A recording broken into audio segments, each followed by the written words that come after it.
the future. Redemption is in our hands.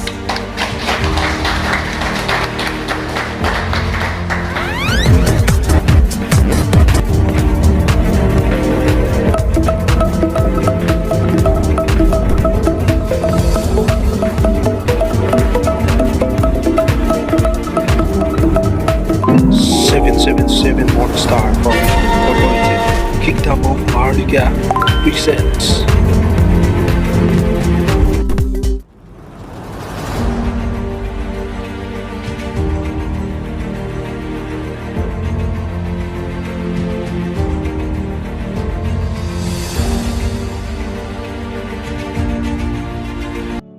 Hello everybody, to all my Harligans all over the world. Thank you, especially to my subscribers and supporters. Thank you for always listening to 777 Morningstar Foundation Incorporated Kingdom of Maharlika. Thank you. So for this video, let's hear and listen to this incredible speech of one of the trustee of the 777 Morningstar Foundation Incorporated. Salamat mga naari sa mga paalala. Nawaitin niyo po sa ating mga Kristo.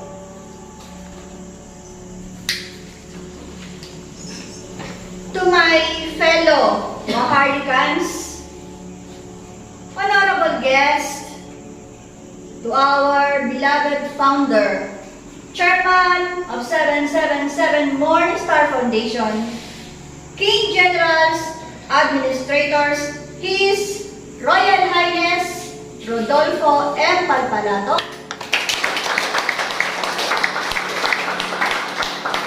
friends, ladies and men, a pleasant day to all. Selected, chosen few. Maharlika, leaders before me, have enacted this ceremony of spiritual divine government. Divine government transition, which signifies for our kingdom of Maharlika both continuity and a new beginning. This consecration of the trustee binds us to the past, just as it turns our hopes to the future. My courageous King, Generals, Administrators, His Royal Highness Rodolfo M. Palpalato restored our civil liberties and then defended them tenaciously against repeated assaults from poachers and insurgents. He has made our royal house a fortress against tyrants. Now, we must use to it to enable our people to take control of our lives, their livelihood, and their future. This work of spiritual empowering the people not only on the right, but also in economic opportunities, I dedicate my trusteeship. I see these three elements in the steering message of our kingdom's citizenry in these festivities. First, they spoke out against the old government politics.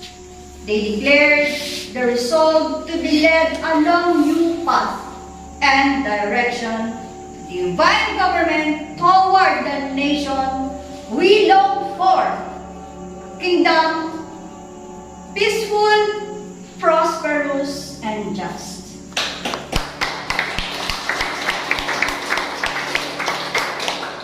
Second, to reaffirm their adherence to the secular ideal of church and state, separate but collaborating, coexistent but it's supreme in its own domain. In this spiritual, I see myself not as the first royal spiritual leader to become king, but as the 12 Maharlika trustee, who happened to be a Maharlikan, and who must be a kingship of Muslim, Christian, and people of all faith who constitute our national community. Third, our people spoke of their faith that we Maharlikans can be greater than the sum of all the problems that confront us.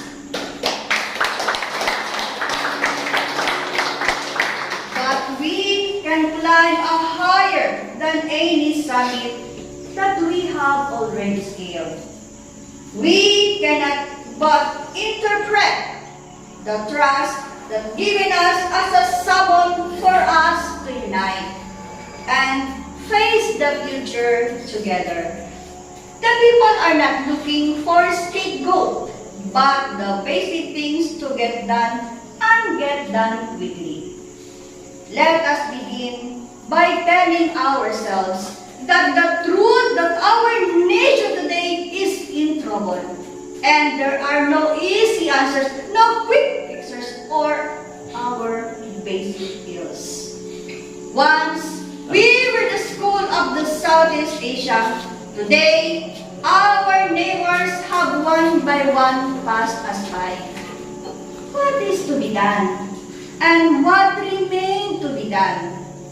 There are no easy tasks, nor soft comforts for those chosen by circumstances to forge from the crucible of the crisis that national destiny. We must make hard decisions. We shall have to resort to remedies close to surgery. To swift and decisive reforms first. We must restore a civic order, for without stability, business cannot run. Workers cannot create wealth. Liberty cannot flourish. And even individual lives will be brutish and precarious. Then, we must make the kingdom of Maharlika serve not the family, the faction of the party, but the nation, and we must restructure the entire regime of regulation and control, that which rewards people who do not produce the expense of those who does. The systems that enables persons with political influence to extract wealth without effort from the economy. The immediate future will be difficult in some areas. Things could get worse before they get better. Sacrifices will be asked in every sector of Maharlika, but I am not doubted because crises have a cleansing fire which makes heroes out of ordinary people and can transform a floating society into an eagle. Foremost among our concern must be to bind the wounds of the COVID-19, restore civility to political competition, for our people are weary of the intrigues and petty rivalries that kept us down. I will continue to reach out to all the groups and factions, making up the divine community as early as possible. I will consult with the leaders, fathers, and elders to work out the priorities of the laws and commandments of God's creature. I will call on our mutineer soldiers and radical insurgents to give up their armed struggles. I will work with the elders in fashioning amnesty policy that will enable an errant reformist to enter the Maharlika nation.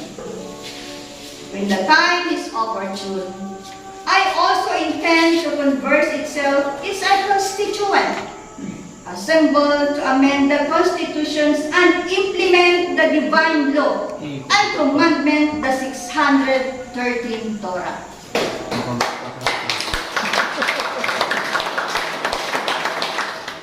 Let us try to make our divine government fairer to all and more representative of the vastness and variety of our country.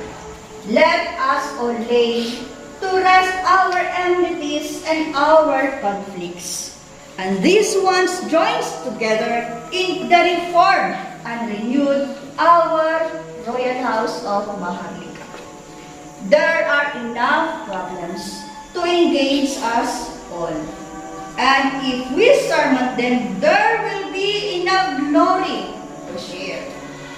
Next in our priorities, to nurse the economy back to health and propel it to growth.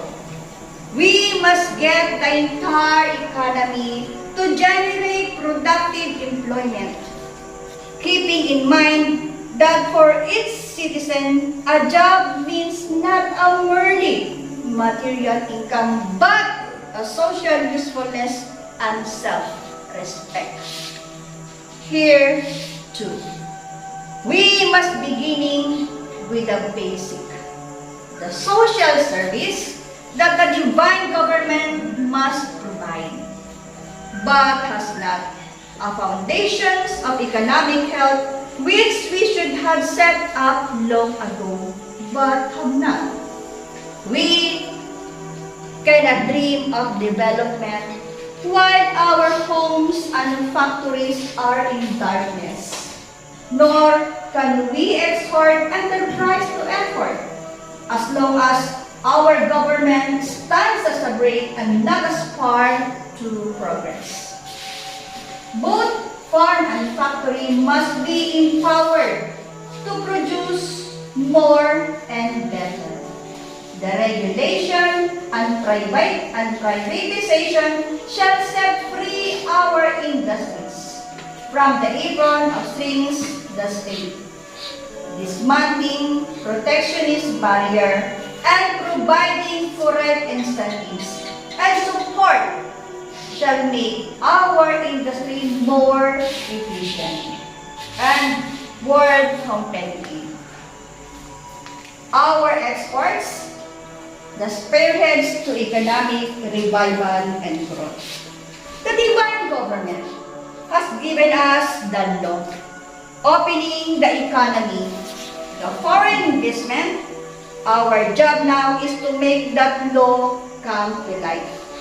What we do with our industry, we will supply in equal measure for agriculture, primarily because almost half of our workers still lives on it, and equally because agriculture is the foundation of our industrial modernization. In this effort, we need more realistic in agrarian reform law, which we can fully implement for the empowerment of our farmers, keeping productivity and effective land use uppermost in our minds. Let us set clear targets and do what is practicable. I have asked the World Bank, United Nations, Vatican delegates to be our guests in this ceremony as proof of our resolve to obtain for Maharlika like theirs all over the country, the humanitarian life. Poverty, we must learn to regard as another form of tyranny, and we must wage against it the moral equivalent of war. In this work of expanding the life's choice of the poorest among us, divine government will work hand in hand with our government organizations and our people's organization throughout our nation. I heard it said over and over that our national decline derives not from any flaw in the national character or in any failing of the individual Filipino, but from the government's historic failure to lead. We cannot deny the logic of that verdict, for when the system rules and conditions are fair and sound. We Maharlikans have excelled sometimes to the astonishment of the world. The King General's administrations will prove that divine government is not unavoidably corrupt and that bureaucracy is not necessarily effective in this country.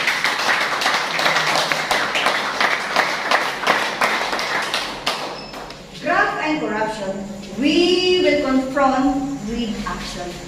Resolve that with words. We will go after bribe taking and both bribe givers. The bigger the target, the greater will be the divine government's effort. We will prove that effective and efficient divine government is possible in this country. Not just a national administration, but in the governing of our local communities and the world over.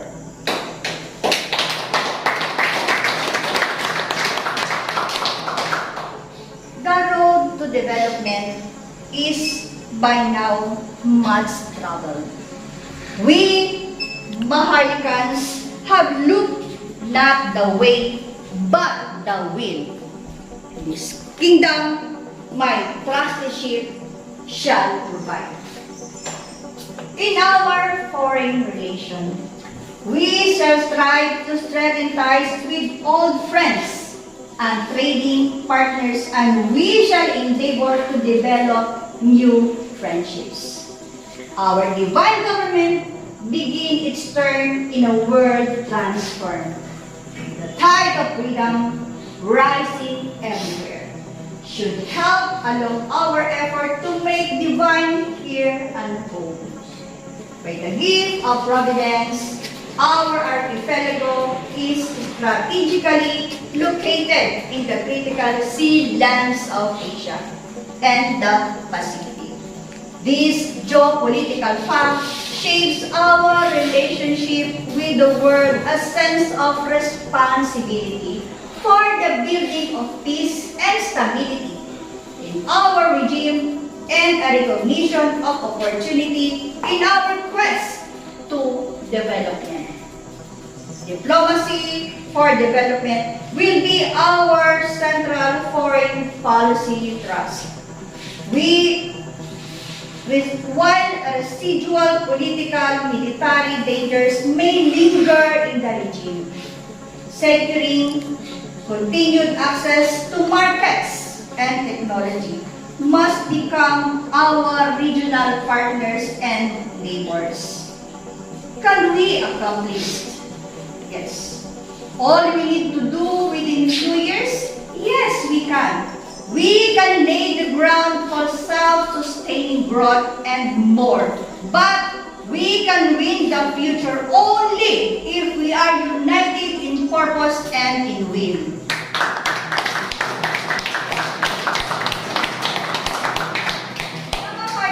Has historically required extraordinarily little of its citizens. As individuals, we Maharlikans acknowledge few obligations to the national community. Yet, if we are to develop citizenship of Maharlika, must begin to commit more than ties of blood and kinship.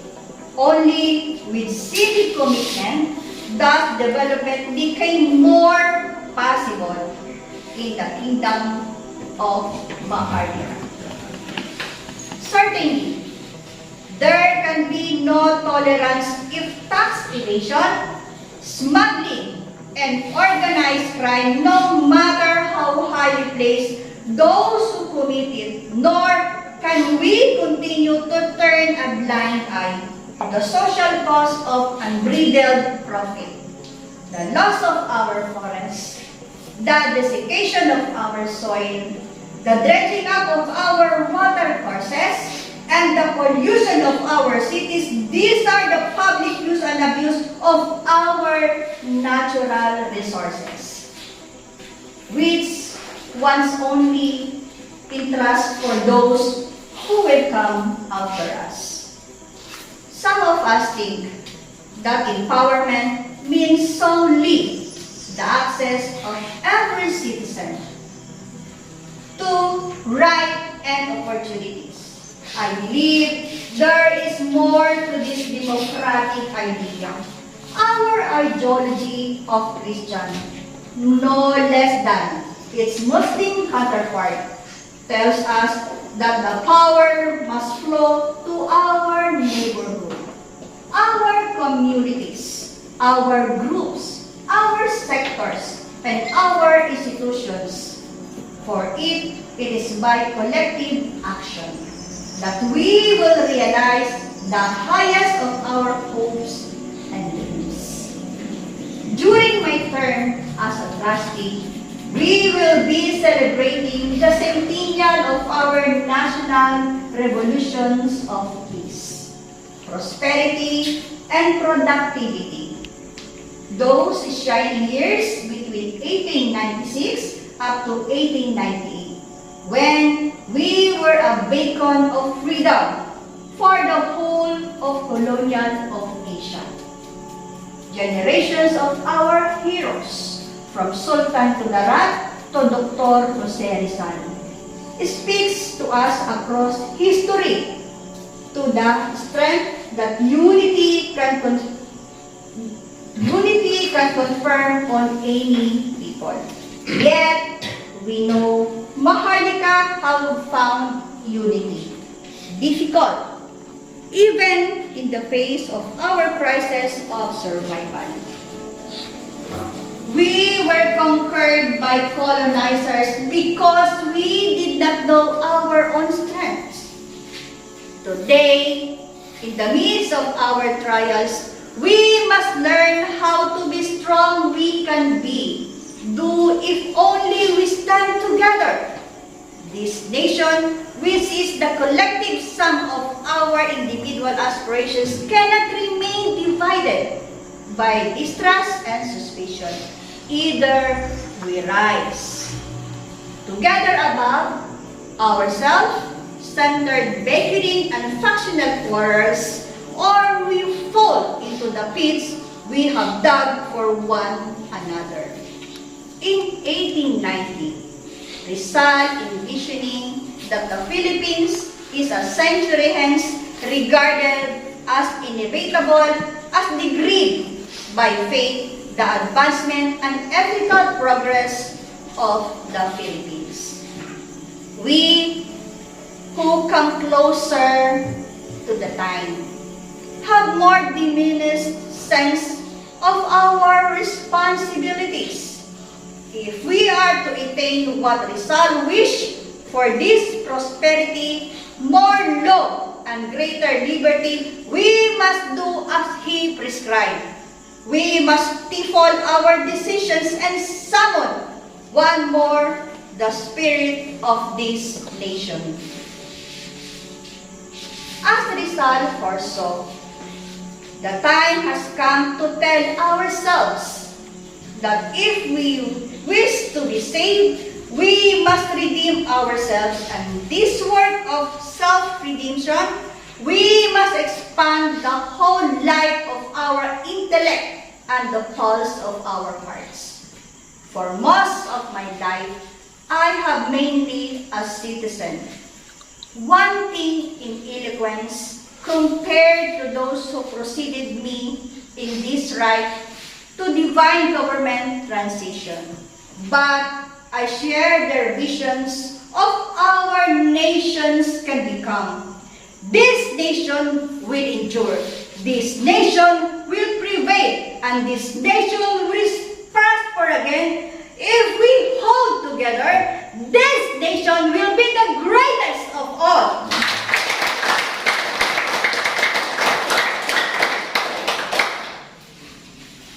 Before us lies the challenge. Come then, let us meet it together with our hands.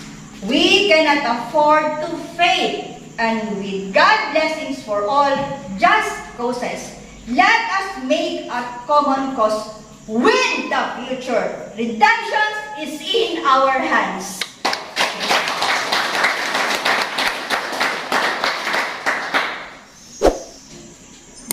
My thanks.